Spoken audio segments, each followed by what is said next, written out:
नमस्कार। मैं डॉक्टर राम कुमार देवंगन आज बीए पाठ प्रथम में सागरीय जल के कार्य तथा उससे उत्पन्न स्थलाकृति के बारे में अध्ययन करेंगे। सागरीय जल के कार्य सागरीय जल का कार्य कई कारकों द्वारा उत्पन्न होता है। उदाहरण के लिए सागरीय लहर, धाराएं, ज्वारीय तरंग तथा सुनामीस। यद्यपि सागरीय तटीय दृश्यावली के सीजन में सागरीय लहरों का सर्वाधिक महत्व होता है। सागर या तो झीलों में लहरों द्वारा आविर्भाव कई कारणों से होता है, परंतु इनमें पवन सबसे अधिक महत्वपूर्ण है। पवन सागरीय जल की सतह पर रगड़ द्वारा लहरों का सृजन करता है। जब ये लहरें तट से टकराती हैं तो अनेक प्रकार के स्थलाकृति का निर्माण करती है। पहला, अपवर्तनात्मक स्थलाकृति। इसके अंतर्गत तटीय क्लिफ। तटीय मैदान के ढालूनुमा तट पर सर्प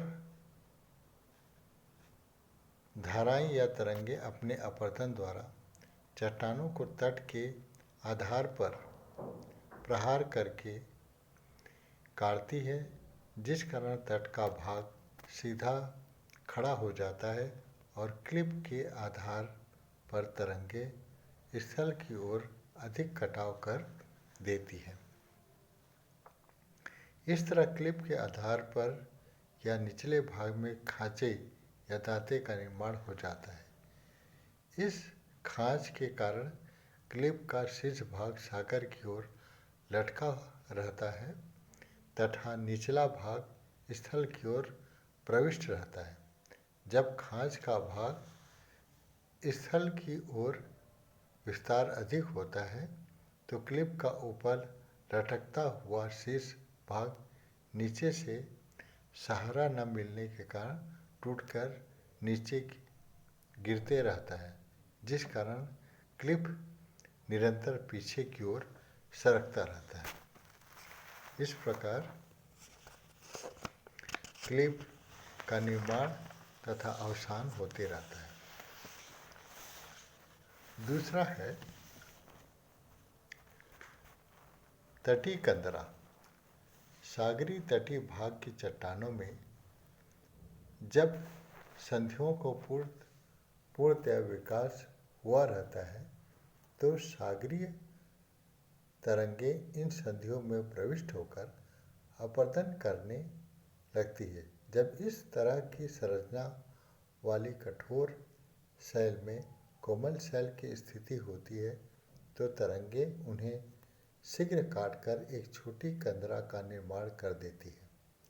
धीरे धीरे गहराई तथा आकार में विस्तार होकर पूर्ण कंदरा का निर्माण करता है, परंतु इसका रूप स्थायी नहीं होता। तीसरा, प्राकृतिक चिमनी या वात छिद्र। जब तरंगों के जल दाब के कारण कंदरा की हवा सिकुड़ती है तो दाब के कारण कुछ हवा कंदरा की छत को तोड़कर ऊपर निकलने में समर्थ हो जाती है। इन छिद्रों से हवा सीटी की आवाज़ करती हुई निकलती है। इस तरह के छिद्र को प्राकृतिक चिमनी या वात छिद्र कहते हैं। चौथा, प्राकृतिक मेहराब। जब सागर तट से जल की ओर निकले शीर्ष स्थल के दोनों पार्श्वों पर कंदरा का निर्माण होता है तो दोनों कंदराएं विस्तृत होकर एक दूसरे से मिल जाता है तथा उसके आर पार जल बहने लगता है। इस तरह की आकृति को प्राकृतिक मेहराब कहते हैं। पांचवा, सागरीय स्तंभ या स्टैक।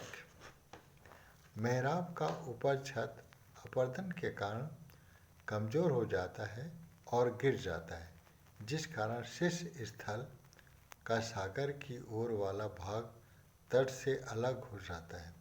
इस तरह की आकृति को स्टैक या सागरी स्तंभ कहते हैं। स्टैक निर्माण उस समय भी होता है जबकि तट के पास निकले भाग के आसपास की कोमल चट्टानें कटकर या घुलकर अलग हो जाती है तथा कठोर शैल तट से दूर स्टैक के रूप में छूट जाती है।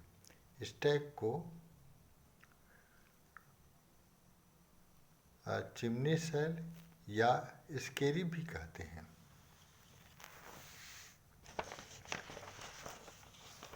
इसके बाद है छठवां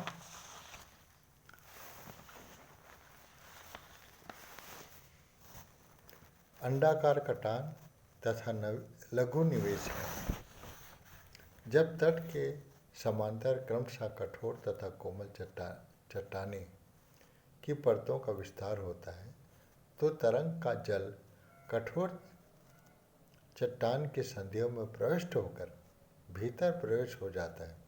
चूँकि इस कठोर शैल के पीछे कोमल शैल है, अतः प्रविष्ट जल कोमल शैल को भीतर ही भीतर अपरदन करके उसे खोखला बनाता रहता है। इस कोमल चट्टान वाले भाग में अंडाकार कटान तथा उसमें निर्मित आकृति को लघु निवेशिका या लघु खाड़ी कहा जाता है। सातवां शीर्ष स्थल। जब लघु निवेशिका के पीछे संपर्ती कोमल चट्टानें पूर्ण रूप से कट जाती है तो कठोर चट्टानों के भाग छोटे छोटे टापुओं के रूप में जल में तट से थोड़ी दूर पर शेष रह जाती है। इस तरह की दो लघु खाड़ियों के बीच का निकला स्थलखंड शीर्ष स्थल कहा जाता है। आठवां तरंग घर्षित वेदी। क्लिप से सागरी तरंग टकराकर उसके आधार पर दांत या खांच का निर्माण करती है। धीरे धीरे खांचे के विस्तृत होने पर क्लिप का ऊपरी लटकता भाग टूटकर गिरने लगता है तथा क्लिप निरंतर पीछे छूटता जाता है। इस क्रिया के कारण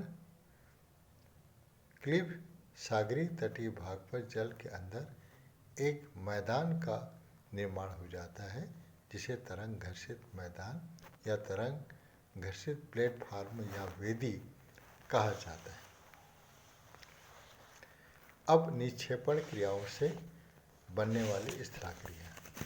सागरी तरंगों द्वारा अपवर्तित पदार्थों का तट के सहारे या तट से दूर सुदूरवर्ती किनारे तथा निक्षेप होता है।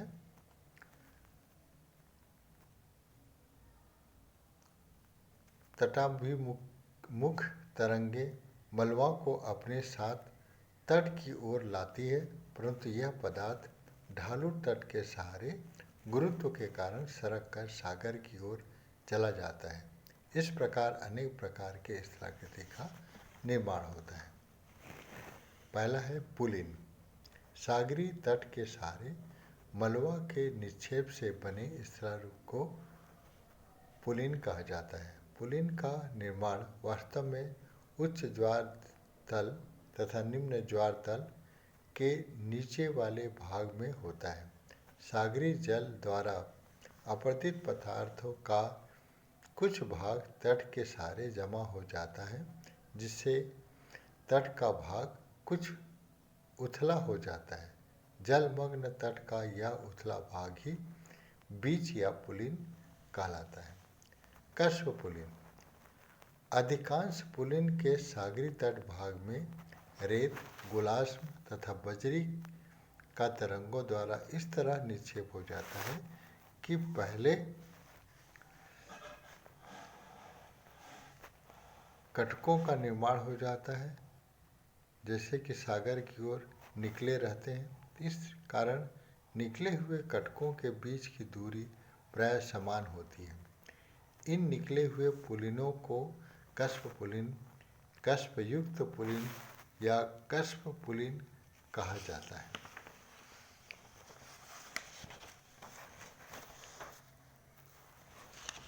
दूसरा, रोधिका या रोध तरंगों तथा धाराओं द्वारा निक्षेप के कारण निर्मित कटक या बांध को रोधिका कहा जाता है। रोध तथा रोधिका में सामान्य अंतर यह है कि रोधिका या तो जल के नीचे रहती है या उच्च ज्वर के समय अवश्य डूब जाती है, परंतु रोध ऊंचा होने के कारण जल के ऊपर ही रहते, इनके कुछ महत्वपूर्ण रूपों को नीचे उल्लेख किया जा रहा है। अपतट रोधिका, स्पीड, हुक, लूप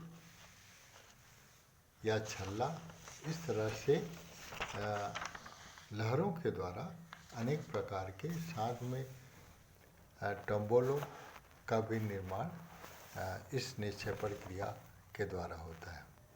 लैगून, जब रोधिका का विस्तार खाड़ी या लघु निवेशिका के सामने इस तरह होता है कि तट तथा रोधिका के बीच सागरी जल बंद हो जाता है, तो उसे लैगून कहते हैं। वास्तव में लैगून एक लंबी किंतु संकीर्ण खारे जल की झील होती है।